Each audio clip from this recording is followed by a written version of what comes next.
Yushrikun. Exactly. Amma yushrikun. So once again, and so Nadal Hassan was perfectly justified, according to the Quran, not only to fight us and to demand jizya, which of course he couldn't, but to kill us, because in the Quran, not only are we kafir, but we are mushrikeen, which according to Surah 9:5. And if someone wants to know the difference between mushrikeen, mushrikun, mushrikeen is in the nominative, mushrikun is in the accusative. Just why are we pronouncing it differently? So. Yeah. And of course, what we just quoted, the two verses, is the verbal form of that noun form here, yushrikun. Okay, very good. Well, we have some more calls. Let's take the very next one right now. I think we have Lorenzo on the line. Welcome, you're on the air with Jesus or Muhammad. Hello? Hello, How are you, Lorenzo? Oh, pretty good, pretty good. I'd like to comment on what was just said. Okay. And hopefully I can stay on the topic, seeing as you people are all over the place. Oh, this is Sadiq. Hey, Sadiq Abdul Malik. Why are you using taqiyya and denying who you are? Are you ashamed of who you are? This is the no Sadiq Abdul Malik. This is the no taqiyya zone. You are a perfect example of taqiyya. This is the no taqiyya zone. Lorenzo, is that Italian? This is the no taqiyya zone. Spanish name? And then he said he's Jewish. Are you ashamed of saying who you are? That's he's going. He said he's Jewish. Can I say a word? This is my phone call. Can I speak? Well, first of all, why don't you apologize to us in lying and hiding your identity? Okay, I'll apologize right now. Now you're being a good non-Muslim. I'm going to apologize right now. Now, please let me speak. Okay. The reason why I had to change my name, because every time I call, here we go. I am taken off. When I give an answer, I'm taken off. I'm taken off the phone.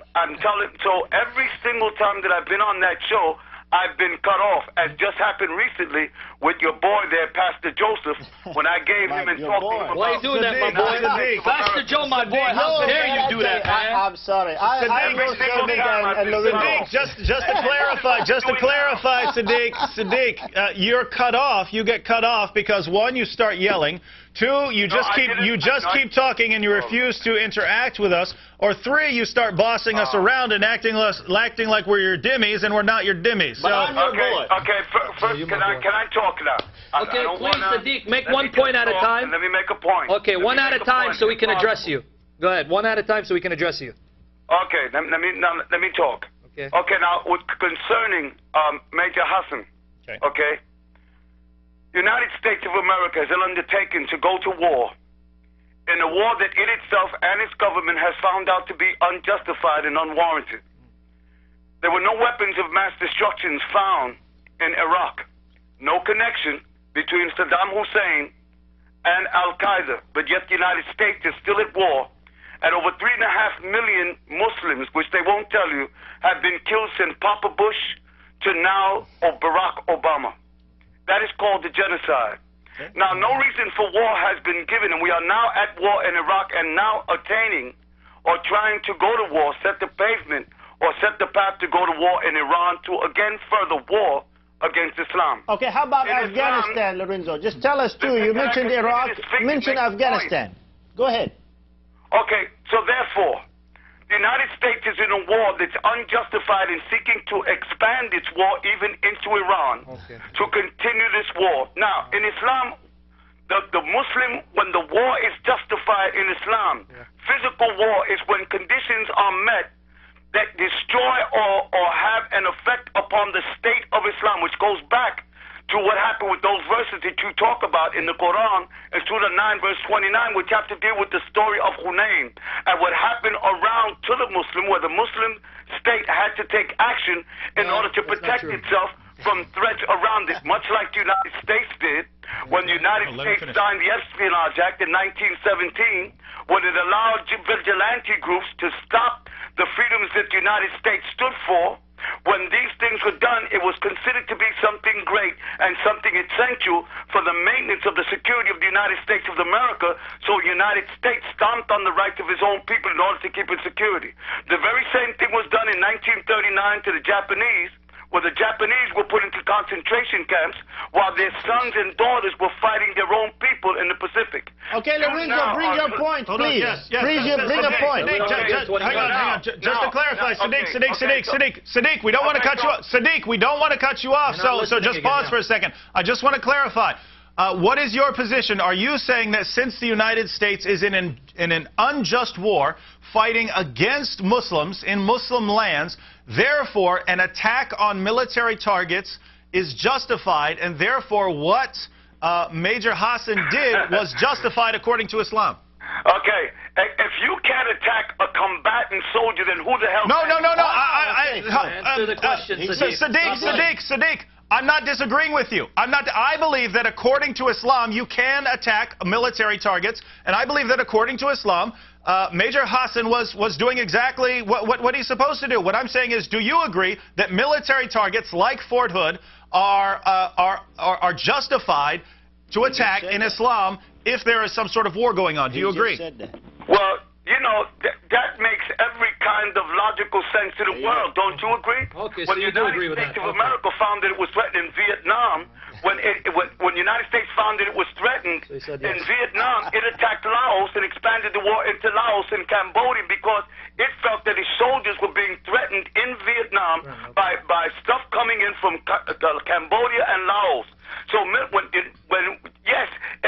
of course, who else can if I can't shoot a soldier, a combatant that's killing me and getting ready to send soldiers to kill my people, then who the hell can I kill? Now, Sadiq, let me go ahead and ask you this: Do you believe that other Muslims living in the United States, especially those who are in the military, and the military will not let them out, the military refuses to let them out, do you believe that one viable option for them is to attack military bases? To attack what they should do. Military targets. We're only referring to military targets. Okay, what they should do is exhaust every possible option they can to get out of the military. If that means going to jail, go to jail. They shouldn't get in the military in the first place, but if they do, they should exhaust every action that they possibly can to get themselves, if it means going to jail, if it means going to Leavenworth, do your time and get out. But Sadiq, because I was agreeing with you at first, and now I have a little bit of a disagreement. If a Muslim simply goes to Leavenworth, then all those soldiers that he could have taken out will then go on to a place like Afghanistan or Iraq, which according to you is an unjust war that the United States is going to continue to propagate. Would a more reasonable option, or at least a possible option for the Muslim, be to decide not to go to jail, but to attack the military target like Fort Hood? I'm just asking, would this be allowed in Islam for future soldiers to attack military targets here in the United States? Okay, will it be allowed in Islam? Yes. It would be allowed by any person who has any love or any union with whatever he came from, and who is left with it would be incumbent upon anyone whose country is being attacked, whose people are being killed, whose way of life is being threatened. It would be incumbent on an American. It would be incumbent upon a Muslim because it's about oppression. Okay, Lorenzo Sadiq. So it would be incumbent upon any person facing that type of oppression, whether he's an American soldier, whether he's an Indian. Okay, Lorenzo, you made your point.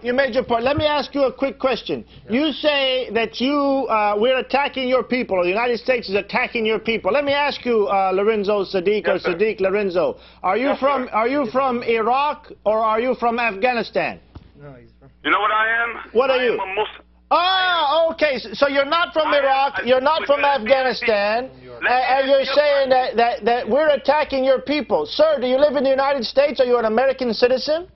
Okay, can I answer the question, please, Pastor Joe? Please answer the question. Okay, let me answer the question.